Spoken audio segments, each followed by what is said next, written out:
আসসালামু আলাইকুম। সবাই কেমন আছেন? আশা করি ভালো আছেন। আমি ভালো আছি।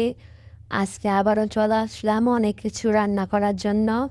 এই তো ১ম এ ডিম সিদ্ধ বসিয়ে দিয়েছি। তারপর চালগুলো ধুয়ে নেব। এই যে দেখুন চালগুলো নিয়ে নিলাম। তারপরে যে চালগুলো এখন ভালো করে ধুয়ে নেব। এতে দেখুন আবারও পানি দিয়ে ধুয়ে নিচ্ছি। এই যে দেখুন আমার কাছে না এই যে বদনা দিয়ে কাজ করতে অনেক ভালো লাগে। জানি না কার কাছে কেমন লাগে আর আপনারা কি বলেন? এই যে আমার কাছে অনেক ভালো হয়। তো চাল দিতে দিতে আমার ডিম সিদ্ধ হয়ে গেছে। তারপর বসিয়ে দিলাম ভাত। এই যে দেখুন এখনও দিয়ে দিলাম বদনা থেকে পানি।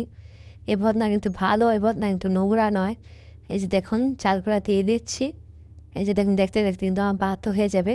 এই তখন ডিমগুলাকে পানি দিয়ে ভালো করে ধুয়ে নিচ্ছি ঠান্ডা হওয়ার জন্য।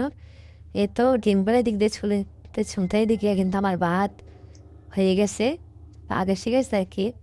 এতে দেখুন কত সুন্দর করে টপক টপক করে ভাতগুলো ফুটতেছে। আর এদিক দিয়ে কিন্তু আমি ডিমগুলা ছুলে নিচ্ছি।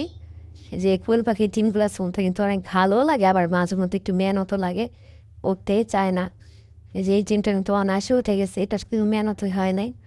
এই যে দেখুন আজকে রান্না করবো আমি মলায়া মাছ, না টপু মলায়া মাছ নয়, ফালিয়া বালিয়া মাছ রান্না করব। তারপর মুরগির কলিজা রান্না করব, তারপর ডিম ভুনা করব। এই যে দেখুন এই যে ভালিয়া মাছ কিন্তু অনেক দিন পর দেখছি, তা অনেক দিন ধরে দেখা হয় না। এই হাতে মেখে এই বালিয়া মাছ রান্না করলে খেতে কিন্তু অনেক মজা লাগে। তাই আমি হাতে মেখেই রান্না করব। এটা দেখুন কাঁচামরিচ, টমেটো, তারপর লবণ, হলুদ, পেঁয়াজ যা যা লাগে আর কি, তা আমি দিয়ে দিয়েছি। দিয়ে ভালো করে মেখে নিচ্ছি। দেখুন কালারটা কিন্তু অনেক সুন্দর আসছে। দেখছেন কত সুন্দর হয়েছে কালারটা? এই যে দেখুন মুরগি করে যাচ্ছি আমি সিদ্ধ করে নিয়েছি রান্না করার জন্য। সিদ্ধ করে নিলে না খেতেও ভালো লাগে একটু। এই যে বয়লে মুরগি তো গন্ধটা আসে না আর কি, তার জন্য সিদ্ধ করে নিয়েছি। আর ওদিকে দেখুন আমি কড়াইতে তেল দিয়ে এ তো বালিয়া মাছটি দিয়ে দিলাম। একটু জল দিয়ে নিচ্ছি। একটু জল দিয়ে দেবে একবারেই। এই জলটা একবারে সিদ্ধ হয়ে আসবে, খেতে কিন্তু অনেক মজা লাগবে। আমি বারে বারে জল দিই না।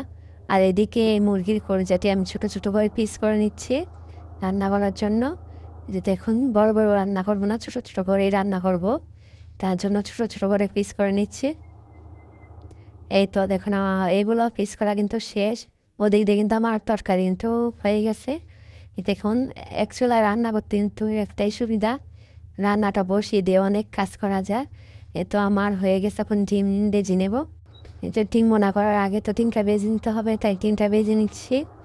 একটু হলুদ দিয়ে দিচ্ছি আর একটু লবণ দিয়ে দিচ্ছি, ভালো করে এখন নেড়ে চেড়ে ভেজে নেব। এ তো ডিমও হয়ে গেছে কিন্তু, ডিমটাও প্রায় ভাজা হয়ে গেছে। বেশি ভাজবো না, বেশি ভাজলে না শক্ত শক্ত হয়ে যায়, তার জন্য হালকা করে ভাজবো। এটা দেখুন আমার ডিম ভাজাও কিন্তু হয়ে গেছে। এই তো দেখুন এখন বসিয়ে দেব। এই যে তরকারি বসিয়ে দিচ্ছি, পেঁয়াজ মরিচ দিয়ে দিলাম, একটু তেল দিয়ে দিচ্ছি।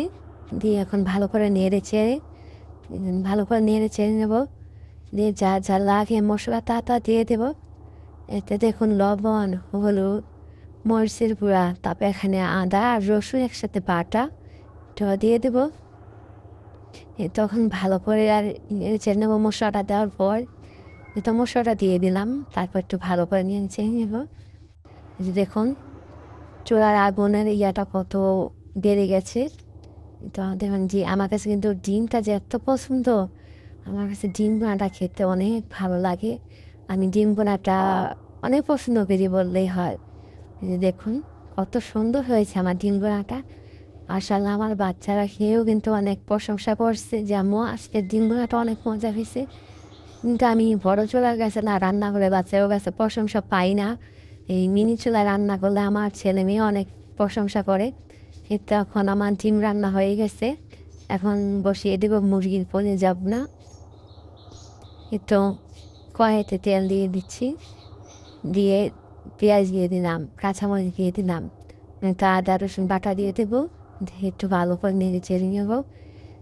তারপরে তো মশলা দিয়ে নিচ্ছি যা যা লাগে আর কি, আর কী বলবো, এখন তো তাতা ইয়ে আছে জানেনই আপনারা।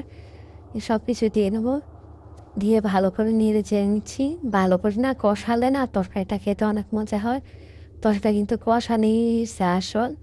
দেখুন কালারটা কত সুন্দর আইছে, দেখছেন কত সুন্দর একটা কালার আসছে। এখন দিয়ে দিচ্ছি মুরগি করে যাবো না, এই তো মুরগি করে যাবো দিয়ে দিচ্ছি। এই যে সিদ্ধ করলে আছে না শক্ত শক্ত হয়, খেতে অনেক